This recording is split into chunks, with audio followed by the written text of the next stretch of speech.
오늘은 여러분들과 함께 자기애에 대해서 함께 말씀을 나누고자 합니다. 오늘 제목은요, 자기애를 꺾는 연단입니다. 요즘에 그 자기애와 자존감을 구분해서 가르쳐주는 영상들이 많이 유튜브에 있더라고요. 늘 고민했었습니다.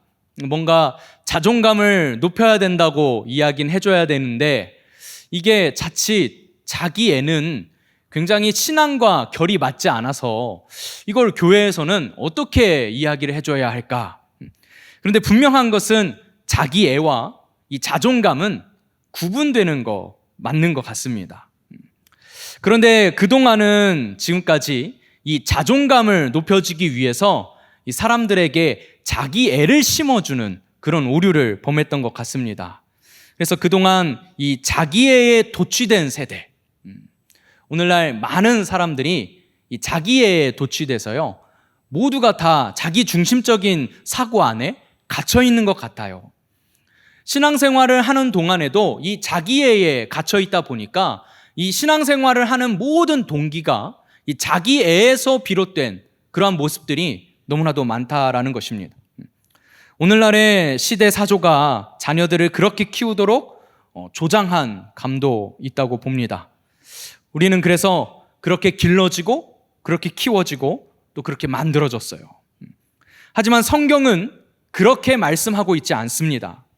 오히려 반대예요.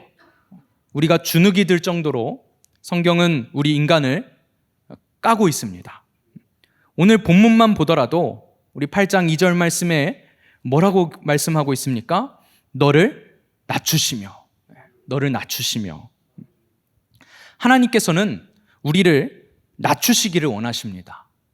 세상은 자존감을 살리고 자기애를 심어줘서 자기 자신을 높이기라고 가르치고 있는데 오히려 성경은 우리를 누르신다는 거예요. 우리가 낮아지기를 원하십니다. 마지막 때가 되면 나타나는 현상들이 있는데 제가 얼마 전에도 이 말씀을 가지고 함께 말씀을 나눈 적이 있었습니다. 디모데후서 말씀을 보면 사람들이 자기를 사랑하며 이 자기애라는 것은요, 우리 신앙에 있어서 우리 안에 자리 잡은 독소와 같은 것입니다. 이 독소를 우리 안에서 뽑아내지 않으면 우리가 무엇을 먹든 무엇을 마시든 우리는 건강할 수가 없습니다. 다시 말해서 우리 안에 자기애가 자리 잡고 있으면 우리가 아무리 열심히 말씀을 읽고 기도를 해도 우리가 건강하게 신앙생활을 할 수 없다라는 것입니다. 이 자기애에서 비롯된 모든 동기는 신령할 수 없습니다. 그것이 하나님을 향한 것이라고 할지라도 그것이 자기애로부터 동기가 부여되었다면 그것은 순수한 선이라고 할 수 없다라는 것입니다. 기독교 그 고전 중에 신앙 감정론이라는 책으로 잘 알려진 그 조나단 에드워즈라는 목사님이 있습니다. 이분이 영적 감정을 분별하라라는 책을 썼는데요. 거기에서 이 자기애에 대해서 다루고 있더라고요. 그러니까 자기애에 대한 고찰이 최근에만 나타나는 현상이 아니라 아마 당시가 그 1740년대, 굉장히 꽤 오래 전이죠. 그때에도 이 신앙생활에 대해서 자기애가 얼마나 우리에게 문제가 되고 있는지 고민이 많았다는 거예요. 그 책에 보면 이런 내용들이 기록되어 있습니다. 많은 사람들이 자신의 행복과 만족을 위해서 하나님을 사랑하고 하나님과 교제하고 하나님의 영광을 높이기를 원한다. 그러니까 하나님을 사랑하고 교제하고 하나님의 영광을 높이는 이유가 자신의 행복과 만족을 위해서, 내가 그렇게 해야 내가 행복해지고 내가 만족할 수 있으니까 라는 것이죠. 뿐만 아니라 또 이런 내용도 기록되어 있더라고요. 내가 누군가를 사랑하고 혹은 하나님을 사랑하는 그 모든 것이 자신에게 베풀어지는 호의라든가 선물 때문이라면 그것은 확실히 자기애에서 비롯된 사랑일 뿐이다 라는 기록이 있더라고요. 누가복음 6장 32절 말씀에도 이런 말씀이 있습니다. 너희가 만일 너희를 사랑하는 자만을 사랑하면 칭찬받을 것이 무엇이냐? 죄인들도 사랑하는 자는 사랑하느니라. 그러니까 누구나 다 사랑을 하는데 그 사랑의 동기가 자기애에서 비롯된 것이라면 그것은 온전한 하나님께서 말씀하시는 사랑이라고 볼 수가 없다라는 것입니다. 또 이런 글도 있어요. 하나님으로부터 얻는 어떤 유익 때문에 신앙하는 것이 아니라 하나님으로부터 얻는 유익, 심지어 구원조차도 이 유익 때문에 신앙하는 것이라면 잘못된 것이다. 우리는 무엇 때문에 신앙을 가져야 하냐면 하나님의 탁월함을 사모하고 하나님의 거룩하심, 선하심, 아름다우신, 그리고 하나님께서 근본이 되시고 영원하심의 영광을 향한 사랑이 있어야 진정한 사랑이라고 할 수 있다. 우리를 구원해 주셨기 때문에 하나님을 사랑하는 것은 온전한 신앙이라고 할 수 없다라는 거예요. 우리는 무엇 때문에 하나님을 사랑하는지 우리 자신에게 한번 질문해 볼 필요가 있다라는 것입니다. 또 이런 글도 있더라고요. 하나님을 향해 좋은 많은 감정들이 우러나온다고 해서 하나님을 온전히 사랑한다고 볼 수 없다. 우리가 예배 시간에 찬양할 때 우리가 뭔가 하나님을 깊이 사랑하는 것 같고 하나님을 향한 이 사랑의 감정들이 많이 솟구쳐 올라온다고 해서 그것이 온전히 하나님을 사랑한다고 할 수 없대요. 왜냐하면 오히려 하나님을 오해하는 잘못된 이해를 갖게 한대요. 그러니까 나오는 이 사랑의 감정이 무엇에서 비롯된 것인지를 우리가 분별해야 된다는 것입니다. 내 자기애에서부터 비롯된 것인지 아니면 하나님의 영원하심 때문인지. 그래서 자기애에서 비롯된 사랑으로 하나님을 사랑한다고 우리가 계속 고백하다 보면 하나님을 오해하는 잘못된 이해를 갖게 된대요. 그래서 참 하나님에 대한 이해와 사랑이 아니라면 자기 상상 속의 하나님을 신앙하게 되는 것이다.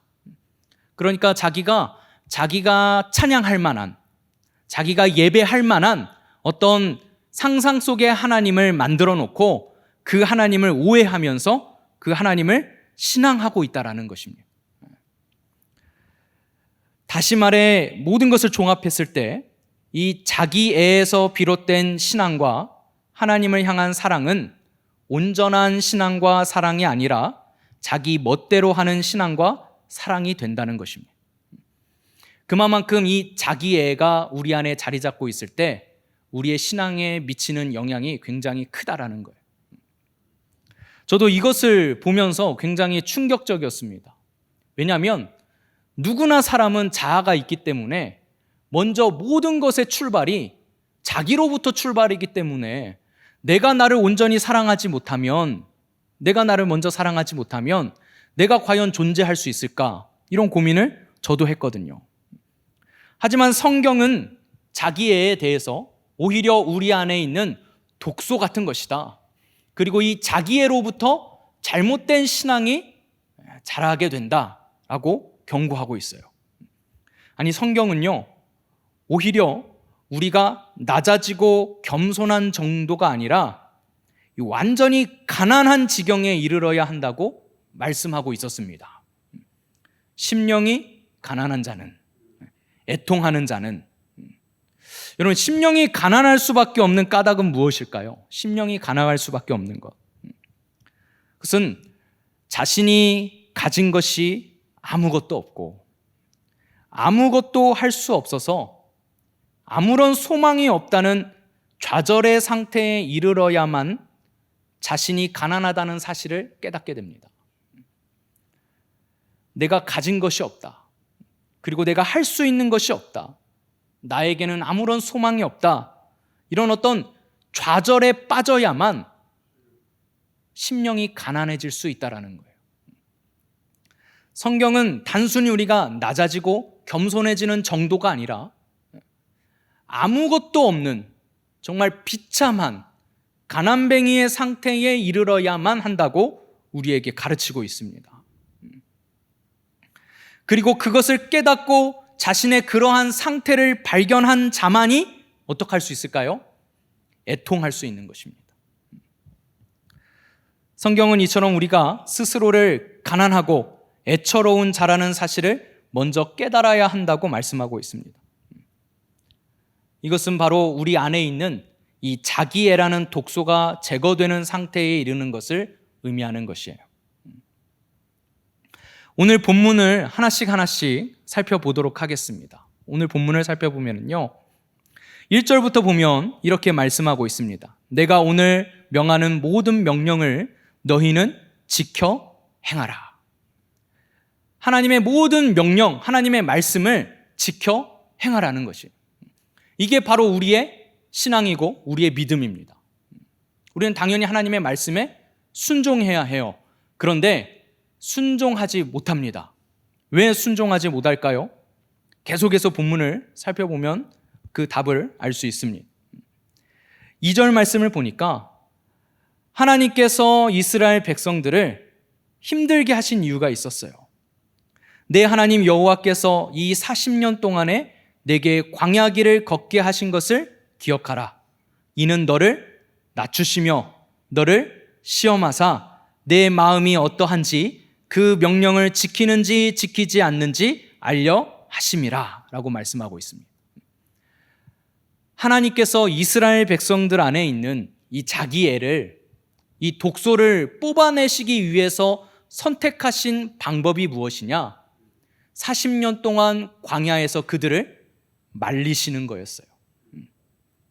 그래서 그 광야 가운데서 낮추시고 시험하시면서 그들의 마음이 어떠한지를 확인하셨습니다. 그 마음에 여전히 자기를 사랑하는 자기애가 남아있는지, 아니면 철저히 하나님 앞에서 가난해져서 애통하는 마음으로 하나님의 명령만을 기다리고 그 명령에만 따르는 순종하는 삶을 사는지를 하나님께서 시험해 보셨다는 거예요. 계속해서. 그래서 3절에도 이렇게 말씀하고 있습니다.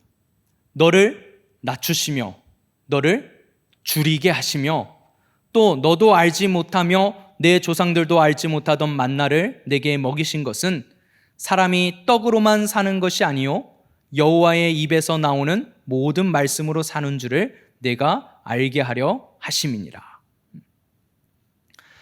여러분, 우리에게 오는 연단은 하나님의 말씀을 온전히 들을 수 있게 해줍니다. 우리에게 고난과 연단이 없다면 하나님의 말씀을 들을 수 있는 상태가 되질 않아요. 그런 면에서 우리에게 오는 연단과 고난은요, 우리 안에 있는 자의식, 자기애, 이것을 깨트리고 이 독소를 뽑아내는 데에 가장 적합한 처방입니다. 오늘 이 자리에 계신 분들 중에 내 삶 가운데에 마치 광야를 걷는 것 같은 비참한 상태, 너무 힘들고 괴로워서 원망이 절로 쏟아지는 힘들고 그 어려운 상태, 정말 내가 내 자신을 보면 비참해서 낮아질 수밖에 없고 정말 내가 굶주린 상태에 있는 그런 분들이 계시다면 너무 낙심하거나 절망하지 마십시오. 이 시간들을 통해서 하나님께서는 우리를 연단하시는데 그 연단의 이유는 무엇입니까? 내 안에 있는 자기의 애를 뽑아내시는 거예요. 우리도 요즘 그런 거 많이 보지 않습니까? 우리 몸에 있는 독소를 뽑아내는. 그래서 가장 좋은 그 다이어트의 비법이 이제 독소를 뽑아내는 그런 방법들을 많이 사용하시고, 또 피부가 안 좋다, 그럼 몸에 독소가 많다, 그래서 독소를 뽑아내는. 우리 신앙의 독소는 결국 이 자기애라는 거예요. 이것을 뽑아내기에 가장 적합한 처방이 뭐냐? 바로 광야였다라는 것입니다. 하나님께서 이스라엘 백성들을 광야를 돌게 하신 것은 온전히 그들이 그 광야 가운데서 독소가 뽑히고 하나님께 온전함으로 나아갈 수 있도록 하시기 위함이었어요. 시편 119편 말씀을 보면 이런 두 구절의 말씀이 나옵니다. 너무나도 잘 아시는 말씀이지만 제가 읽어드릴게요. 고난 당하기 전에는 내가 그릇 행하였더니 이제는 주의 말씀을 지키나이다. 또 71절 말씀을 보면 고난 당한 것이 내게 유익이라 이로 말미암아 내가 주의 율례들을 배우게 되었나이다. 우리 안에 여전히 자기애라는 독소가 자리 잡고 있으면요, 하나님의 말씀을 온전히 들을 수가 없습니다. 하나님의 말씀의 해석이 다 자기애에서 시작되기 때문에 그래요. 그리고 자기애로부터 시작된 성경 해석에 따라서 자기애로부터 출발한 모든 신앙의 행위는 선하지 못하다는 것입니다. 자기애에서부터 비롯된 하나님 사랑은 온전한 하나님 사랑이 아니라는 거예요. 우리가 자기애로부터 비롯된 예배 또한 하나님께 드리는 온전한 예배가 될 수 없다라는 것입니다. 그래서 우리는 믿음을 갖게 되면 제일 먼저 내 안에 있었던, 자리 잡고 있었던 이 자기애가 파괴되어야만 합니다. 그래서 하나님께서는 신앙생활을 하는 우리를 이 땅 가운데서 고난과 역경들을 통해서 자신 안에 있는 그 자기애를 비워내도록 하시는 거예요. 이 고난을 당했던 대표적인 성경의 인물이 누구입니까? 욥입니다. 욥. 이 욥기 42장 5절과 6절 말씀을 보면 욥이 하나님 앞에서 이런 고백을 합니다. 내가 주께 대하여 귀로 듣기만 하였사오나 이제는 눈으로 주를 배웁나이다. 눈으로 주를 배웁는다는 것은 무엇입니까? 내가 이전에는 듣기만 했는데 그저 그냥 듣고 안다고 생각했는데 내가 이 고난을 지나고 나 보니 이제는 내가 하나님께서 나에게 무엇을 말씀하셨고 무엇을 원하셨는지 이제는 내가 참 하나님을 온전히 알게 되었습니다 라는 고백이에요. 그러면서 욥이 뭐라고 또 고백합니까? 그러므로 내가 스스로 거두어 드리고 티끌과 제 가운데에서 회개하나이다.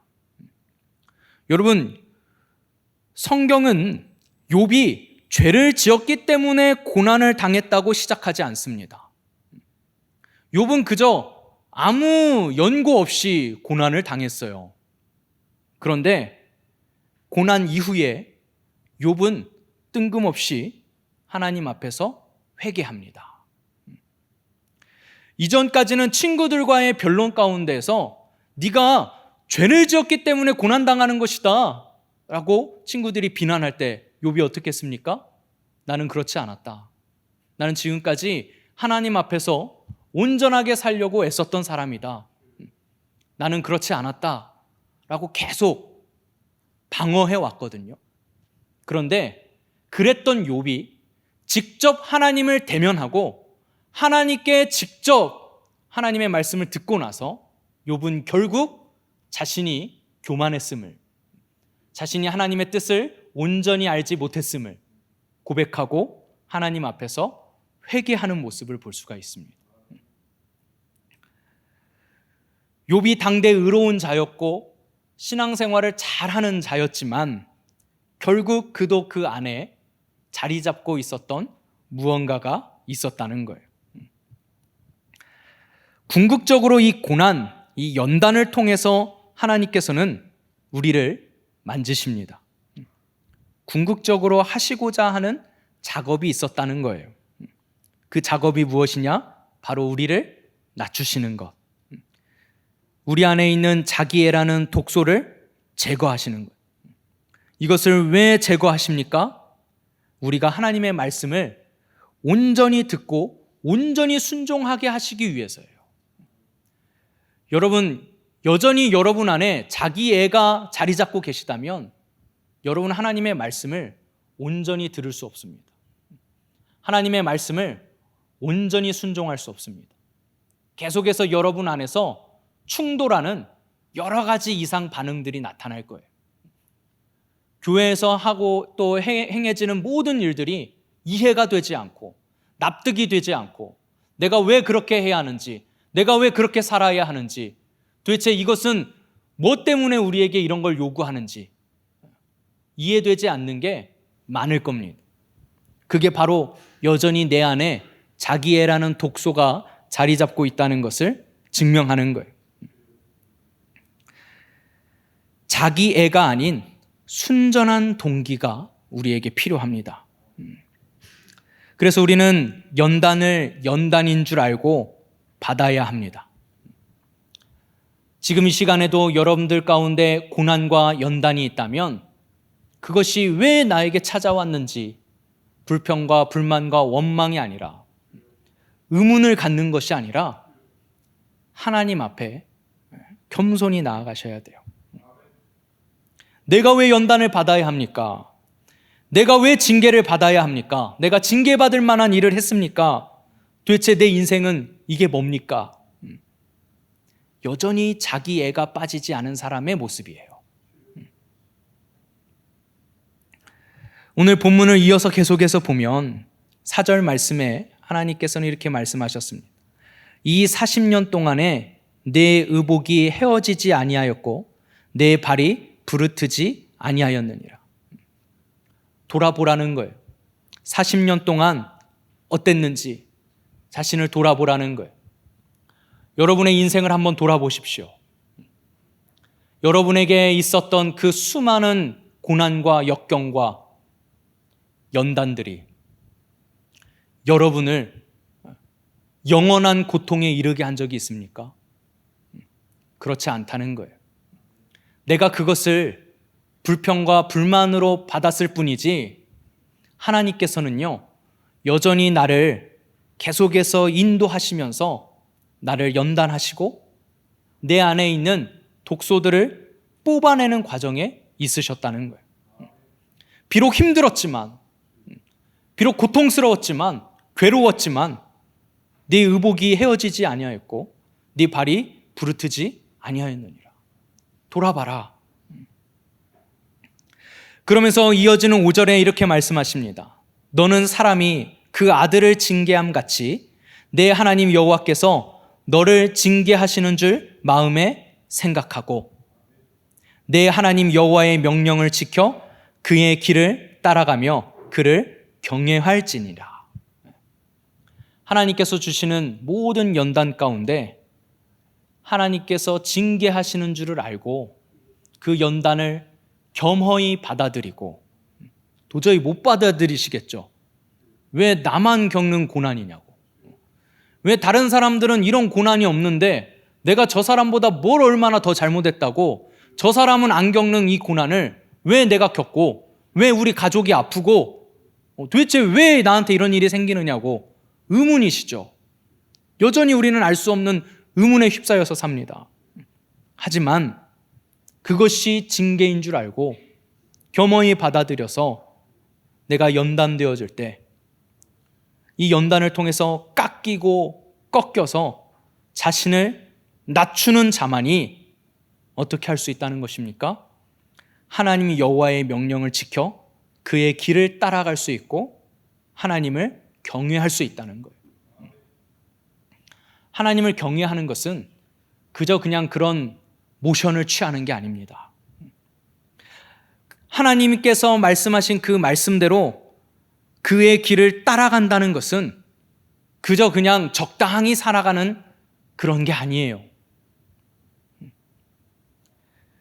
완전히 자신이 깎이고 꺾여진 자만이, 완전히 낮아진 자만이 그 말씀이 들리고 그 말씀이 보이고 어떻게 살아야 할지를 알게 되는 거예요.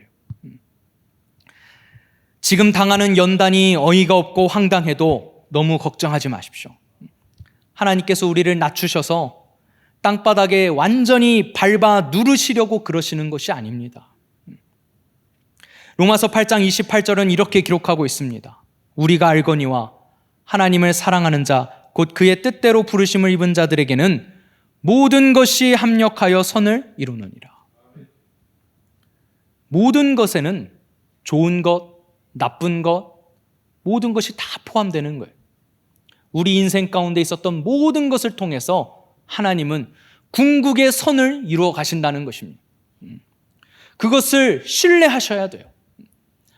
어쩌다 살다 보니 재수없게 걸린 일이 아니라 하나님께서 모든 것을 통하여 내 인생의 선을 이루어 가시기 위해서 나에게 주시는 연단입니다. 이것을 인정하고 받아들이는 것, 그 길이 바로 우리가 사는 길이고 그것이 형통한 길이고 거기에 진정한 복이 있다라는 것입니다. 이 신명기 8장 마지막쯤에 가면 이렇게 기록되어 있습니다. 내 조상들도 알지 못하던 만나를 광야에서 내게 먹이셨나니 이는 다 너를 낮추시며 너를 시험하사 마침내 내게 복을 주려 하심이었느니라. 우리가 아무리 열정을 쏟아내고 열심을 내어도 아무리 하나님 앞에 좋은 것을 드린다고 드리면서 신앙생활을 해도 내가 그토록 원하고 바라던 복이 내게 주어지지 않는 것은 내가 참 하나님을 온전히 섬기지 못하고 있기 때문이라는 사실을 우리는 다시 한번 생각해 보아야 합니다. 우리는 자기 애를 먼저 뽑아낼 수 있어야 돼요. 내 중심적인 사고, 나를 사랑하는. 그래서 마태복음 5장 3절부터 12절까지 7복은 저는 8복이라고 하는데 여기에서는 우리에게 이 복이 무엇인지를 명확하게 가르쳐주고 있습니다. 제가 그냥 읽어봐 드릴게요. 심령이 가난한 자는 복이 있나니 천국이 그들의 것이며 애통하는 자는 복이 있나니 그들이 위로를 받을 것이며 온유한 자는 복이 있나니 의에 줄이고 목마른 자는 복이 있나니 긍휼히 여기는 자는 복이 있나니 마음이 청결한 자는 복이 있나니 화평하게 하는 자는 복이 있나니 의를 위하여 박해를 받는 자는 복이 있나니 나로 말미암아 너희를 욕하고 박해하고 거짓으로 너희를 거슬러 모든 악한 말을 할 때에는 너희에게 복이 있나니. 어떤 이들에게 복이 있습니까?